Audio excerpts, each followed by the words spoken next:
मृत्यु आए और उसका भय ना लगे, फिर तो दोस्तों यह जीवन बड़ा ही आनंदमय हो जाएगा। अक्सर लोग मृत्यु से भयभीत रहा करते हैं और मृत्यु का नाम सुनते ही वो कांपने लग जाते हैं। दोस्तों बस यही राज मैं बताने जा रहा हूं कि मृत्यु से आप कैसे भयभीत ना होंगे और मृत्यु का हंसते हंसते कैसे स्वागत करेंगे आप। इस विषय का नाम है साधना, और हमारा विषय भी यही है कि साधना की शुरुआत कैसे करें। क्या आप करना चाहते हैं साधना की शुरुआत? हम इस विषय पर आगे बढ़ें इससे पहले दोस्तों अल्टीमेट ज्ञान में जुड़ने का आप सभी का हार्दिक अभिनंदन। जय माता दी। दोस्तों साधना का अर्थ होता है किसी को भी साध लेना।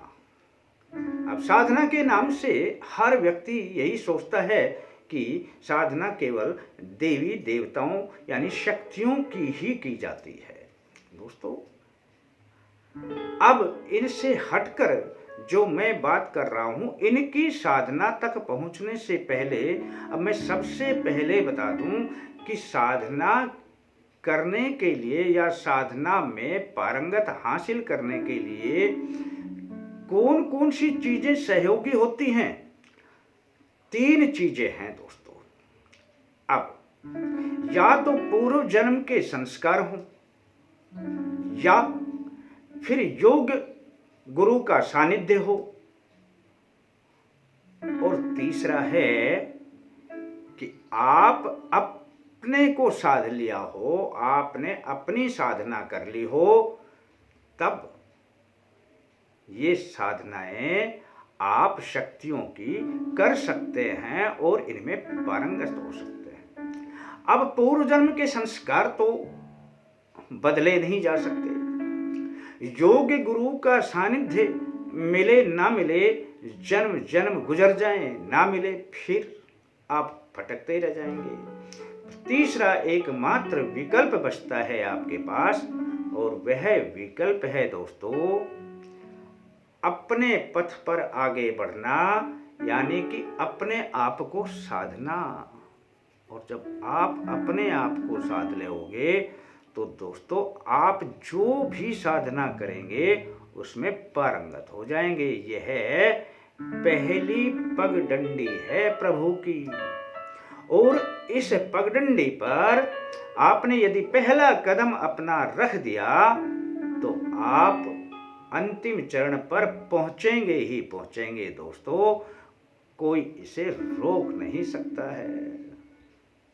विभिन्न प्रकार के विषय आते हैं दोस्तों, किसी पर सवारी आती है, कोई दूर की बात बैठे बैठे ही बता देता है, किसी का त्रिनेत्र यहाँ से आगे की बातें भी बता देता है। दोस्तों ये सभी साधना के क्षेत्र में ही आते हैं, लेकिन मैं आपको बता रहा हूं कि ये सभी चमत्कार होने लगते हैं फिर धीरे धीरे के अभ्यास से। या तो 2 बातें वो हों जो मैंने पहले बताई थी कि आपके ऊपर जो आपके पिछले जन्म के संस्कार हैं उसमें देव या देवी की विशेष कृपा हो, या योग्य गुरु का सानिध्य हो। अब ऐसा नहीं है तो हम आपको ले चलते हैं दोस्तों अपने सफर पर, और आप इस सफर में आगे बढ़ेंगे। एक दिन आप साधना के पथ में यानी कि साधना से सिद्धि प्राप्त करने में पारंगत हो जाएंगे दोस्तों। आपका किया हुआ कोई भी कार्य विफल नहीं होगा, और आप जो कहेंगे आपकी वाणी फलित होने लग जाएगी, तरह तरह के चमत्कार होने लग जाएंगे। छोटा सा प्रयोग है दोस्तों, यहाँ से शुरुआत कर दीजिए, कल की इंतजार ना करें और आज से ही शुरू कर दें दोस्तों। अपना एक समय बना लें, समय पर आप बैठ जाएं, अपना आसन लेकर के पूर्व की ओर मुख कर लें और अपने पास में जल का पात्र रख लें। बस आपने थोड़ा जल लेना है दोस्तों, और जल ले करके हे परमपिता परमेश्वर, मैं अपनी शरीर की, अपने मन की साधना कर रहा हूँ, इसमें मुझे सफलता प्रदान करें। दोस्तों जल को नीचे गिरा दें। आप अपनी साधना से जब शुरू करेंगे किसी भी कार्य को, तो बाकी साधना अपने आप होने लग जाएगी। उस साधनाओं के विषय में मैंने पहले, फिर आगे साधना कैसे होती है, हर प्रकार से मंत्र साधना के विषय में वीडियोज बनाए हुए हैं, और भी समय समय पर मैं आपको इससे आगे भी बताता रहूँगा दोस्तों। पर करना आपको है, यदि आप इसका पूरा फल चाहते हैं। बस दोस्तों इतना करने के बाद आप आराम से इत्मीनान से बैठ जाएं। सबसे पहले होता है ध्यान को केंद्रित करना दोस्तों। अब ये ध्यान केंद्रित कैसे होगा? यदि आपने ध्यान पर, अपने मन पर लगाम लगा ली दोस्तों, समझ लेना आपने अपने मन को सिद्ध कर लिया, तो आपने अपने आप को ही सिद्ध कर लिया। और ये मन कहाँ से आप सिद्ध करेंगे? बस यही क्रिया मैं आपको बता रहा हूँ। आपने आराम से बैठ जाना है, और बैठ करके आराम से सांस को पहले आराम से चलने दो। सांस के ऊपर अपनी निगरानी दृष्टि रखो, किस प्रकार से आ रहा है, जा रहा है, और फिर सांस को धीरे धीरे करके लंबा अपना फेफड़ों में भरना शुरू कर दो। जैसे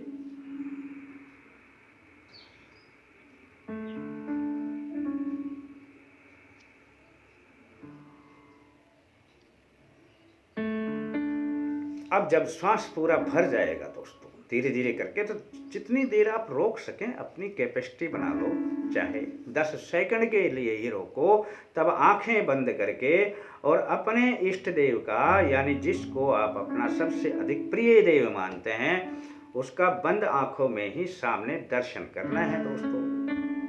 बस दोस्तों यदि बंद आंखों में उसका दर्शन करोगे, तो फिर उसके बाद जब आपका सांस नहीं रुके, तो फिर आप सांस को छोड़ दो। धीरे धीरे करके छोड़ते हुए मेरे शरीर के अंदर के सारे विकार सांस के द्वारा बाहर निकल रहे हैं। और जब आप सांस लेते हैं तो स्मरण करना है कि बाहर की सारी शक्तियां मेरे शरीर के अंदर आ रही हैं दोस्तों आप चित्त में जिस देव का स्मरण करेंगे, अब सांस लेने से लेकर और सांस छोड़ने तक, अब आप देखेंगे कि आपके मन में कोई भी विचार नहीं आएगा दोस्तों, कोई भी विचार नहीं आएगा। तो आप इस क्रिया को थोड़ा थोड़ा करके बढ़ाते जाएं। एक बार सांस की प्रक्रिया की है, फिर 2 बार, फिर 3 बार, 4 बार, 5 बार, यानी कि आप प्रथम 2 या 3 मिनट भी इस क्रिया को करेंगे,